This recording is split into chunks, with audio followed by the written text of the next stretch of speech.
பெருகி வரும் போதை கலாச்சாரத்திற்கு எதிராக ஜமாத்தே இஸ்லாமி ஹிந்த் மகளிரணி சார்பில் செப்டம்பர் 1 முதல் நாடு தழுவிய விழிப்புணர்வு பரப்புரை தொடங்கப்பட உள்ளது. தமிழகம் மட்டுமின்றி நாடு முழுவதும் போதை கலாச்சாரம் பெருகியுள்ள நிலையில் ஜமாத்தே இஸ்லாமி ஹிந்த் அமைப்பின் மகளிரணி சார்பில் ஒழுக்கமே சுதந்திரம் என்ற கோட்பாட்டை வலியுறுத்தும் விதமாக வருகிற செப்டம்பர் 1 முதல் 30 வரை நாடு தழுவிய அளவில் பல்வேறு விழிப்புணர்வு பேரணி, மனித சங்கிலி, கருத்தரங்கம் உள்ளிட்ட விழிப்புணர்வு பரப்புரை நிகழ்ச்சிகள் மேற்கொள்ள உள்ளதாக திருச்சி பிரஸ் கிளப்பில் நடைபெற்ற செய்தியாளர் சந்திப்பின் போது மகளிரணி மாநில ஒருங்கிணைப்பாளர் மும்தாஜ் தெரிவித்தார்.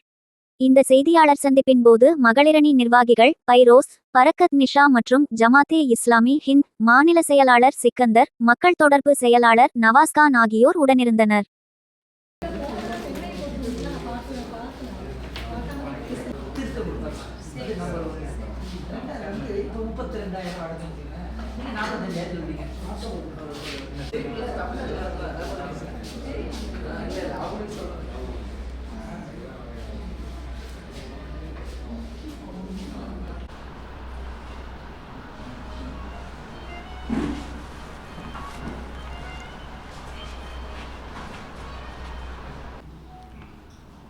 ஒழுக்கமே சுதந்திரம் என்ற ஜமாத்தே இஸ்லாமி ஹிந்த் மகளிரணி சார்பாக அகில இந்திய அளவில் நாடு தழுவிய பரப்புரை நம்ம என்ன செய்கிறோம், செப்டம்பர் 1 முதல் 30 வரை நம்ம மேற்கொள்வதற்காக இருக்கின்றோம்.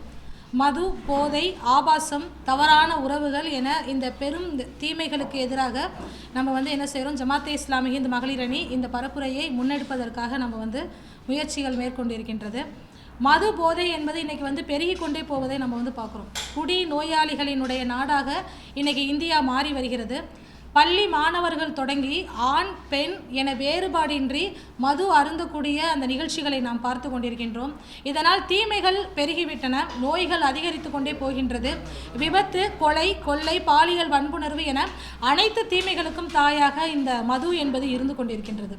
மதுவை ஒழிக்க வேண்டிய அரசாங்கமே டாஸ்மாக் கடைகளை நடத்துவது வேதனை அளிக்கக்கூடிய ஒரு விஷயமாக இருக்கின்றது.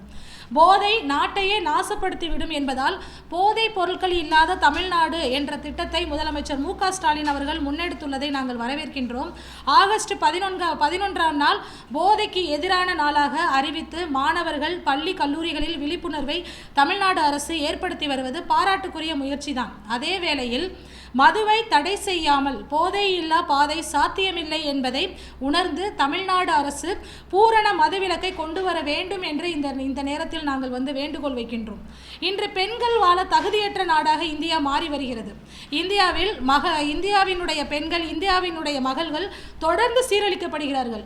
டெல்லியில் 2012ஆம் ஆண்டு ஓடும் பேருந்தில் 22 வயது மருத்துவ மாணவி கூட்டு பாலியல் வன்புணர்வு செய்யப்பட்டதை அடுத்து பாலியல் வன்முறைக்கு எதிரான சட்டங்கள் இந்தியாவில் கடுமையாக்கப்பட்டன. ஆனாலும் பாலியல் வன்புணர்வு வழக்குகள் பதிவு செய்யப்படுவது என்பது இன்னும் அதிகரித்துள்ளதை நாம் பார்த்து கொண்டிருக்கின்றோம். இந்தியாவில் தினமும் 90 பாலியல் வன்புணர்வுகள் நிகழ்வதாகவும் ஆண்டுதோறும் 32,000 பாலியல் வன்புணர்வு வழக்குகள் பதிவதாக ஒன்றிய அரசினுடைய தேசிய குற்ற ஆவண காப்பகம் தெரிவிக்கின்றது. ஹத்ராஸ் பட்டியலின பெண் கூட்டு பாலியல் வன்கொடுமை கொலை, அதே மாதிரி உன்னாவில் சிறுமி பாலியல் வன்கொடுமை கொலை, கதுவாவில் 8 வயது ஆசிபா கூட்டு பாலியல் வன்கொடுமை கொலை, இப்போது கொல்கத்தாவினுடைய அந்த பயிற்சி மருத்துவர் பாலியல் வன்புணர்வு படுகொலை என இந்த கொடூரங்கள் தொடர்ந்து அரங்கேறி கொண்டே வருவதை நம்ம பார்த்து கொண்டிருக்கின்றோம். அதே நேரத்தில் குற்றவாளிகள் இந்த குற்றங்களுக்கெல்லாம் என்னது, அவர்கள் தண்டனை கொடுக்கப்படாமல் அவர்களுக்கு நீதி நமக்கு நீதி கிடைக்காமல் என்பது அந்த ஒரு காணல் நீராகவே இருந்து கொண்டிருக்கின்றது. சட்டங்கள் கடுமையாக்கப்பட்டாலுமே கூட சிந்தனை மாற்றமும் இரையச்சமும் பெண்களினுடைய பாதுகாப்பை என்ன செய்யும், சிந்தனை மாற்றம் தான் உறுதி செய்யக்கூடியதாக இருக்கின்றது. ஒருபால் உறவு, கள்ள உறவுகள், திருமணம் ஆகாமலேயே சேர்ந்து வாழ்தல் போன்ற இந்த இழி செயல்கள் இன்று பெருகி வருவதை நம்ம பார்க்க முடிகிறது. இது வருங்கால தலைமுறையையே நாசப்படுத்திவிடும். இந்த கேடுகட்ட செயல்கள் தடுத்து நிறுத்தப்பட வேண்டும். ஒழுக்க மாண்புள்ள சமுதாயத்தை அனைவரும் ஒன்றிணைந்து உருவாக்க வேண்டும். மது, போதை, ஆபாசம், ஒழுக்க கேடுகளுக்கு எதிராக ஜமாத்தே இஸ்லாமி ஹிந்த் மகளிரணி முன்னெடுத்து முன்னெடுத்திருக்கக்கூடிய இந்த பரப்புரையை முன்னிட்டு பல நிகழ்ச்சிகளை செய்வதற்காக நாம் வந்து திட்டமிட்டு இருக்கின்றோம். மாநில அளவில் அரங்க பொதுக்கூட்டங்கள், அதே போல் திருச்சி அளவுலையும் வந்து என்ன செய்யுது நடக்கக்கூடியதாக இருக்கிறது. அதே போல் பள்ளி கல்லூரி மாணவர்கள், ஆசிரியர்கள், பெற்றோர்களினுடைய சந்திப்பு நிகழ்ச்சிகள், வீதி தோறும் ஒவ்வொரு வீடு தோறுமே வந்து என்ன அப்படின்னா இந்த செய்தியை கொண்டு போய் சேர்க்கக்கூடிய அளவிற்கு வந்து சிறிய சிறிய தேநீர் அமர்வுகள், அதே போல் மிக பிரம்மாண்டமாக இந்த திருச்சியே வந்து என்ன அப்படின்னா திருச்சி அளவில் வந்து விழிப்புணர்வு ஏற்படுத்த வேண்டும் என்கிற அடிப்படையில் மிக பிரம்மாண்டமாக இங்கே இது செப்டம்பர் 14 அன்னைக்குன்னு மனித சங்கிலி நம்மளுடைய போஸ்ட் ஆஃபீஸில் வந்து இருந்து நம்ம வந்து சென்ட்ரல் வரைக்கும் வந்து எனது திட்டமிட்டு இருக்கின்றோம். அதே போல் 29ஆம் தேதி தேவர் ஹாலில் வந்து என்ன செஞ்சுருக்கோம், நிகழ்ச்சி மிகப்பெரிய ஒரு அரங்க கூட்டம் வந்து செய்வதற்காக திட்டமிடப்பட்டிருக்கின்றது. இது எல்லாமே வந்து என்ன அப்படின்னா இது பெண்கள் இந்த பரப்புரையை வந்து முன்னெடுக்கிறதுனால இது வந்து பெண்களுக்கான பரப்புரை கிடையாது. அதே மாதிரி முஸ்லீம் பெண்கள் முன்னெடுப்பதனால இது முஸ்லீம்களுக்கான பரப்புரையும் கிடையாது.